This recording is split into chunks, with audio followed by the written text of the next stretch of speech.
வணக்கம் நண்பர்களே, நான் உங்கள் மணி. அதாவது இது ஜேசிபி இன்ஜினு. இந்த ஜேசிபி இன்ஜினில் டென்ஷனர் ஐடியல் பேரிங்னு டென்ஷனர் நைஸ் புள்ளின்னு ஒன்று வரும். ஃபேன் பெல்ட் செக் பண்ணுறது. ஃபேன் பெல்ட் வந்து நம்ம அட்ஜஸ்ட்மெண்ட் இது வந்து ஐடியல் புள்ளி பேரிங் போயிடுச்சு. இது ஐடியல் புள்ளி. இது 3 போல்டு 10 சைஸ் போல்டுன்ட்டு ஆறாமல் அவுத்துட்டு க்ளீனாக போட்டுக்கலாம். 10 சைஸ் போல்டு தான், 3 போல்டு தான் வரும். 3 போல்டு அவுத்தாச்சு. இப்போ மறுபடியும் எப்படி மாட்டோன்றது பாருங்கள். உள்டா இப்போ எப்படி இருக்கோ அந்த மாதிரி எடுத்துகிட்டு உள்ளே க்ளீனாக வச்சு க்ளீனாக பாருங்கள் எப்படி வைக்கிறேன்றது. அதில் உள்டா போட்டிங்கன்னா போல்டு உட்காராது.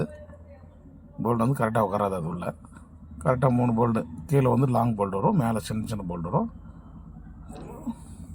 போட்டு டைட் பண்ணினா முடிஞ்சு வரும். ஒரு லைக் பண்ணுங்கள், ஷேர் பண்ணுங்கள், சப்ஸ்கிரைப் பண்ணுங்கள். Okay, thank you.